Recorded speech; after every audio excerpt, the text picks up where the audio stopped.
and I got an attachment for it with an extra pole for length and then a chainsaw in for it to be able to do some pruning.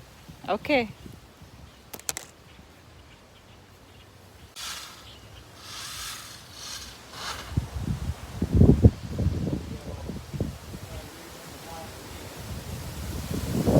Whoa, it's still windy.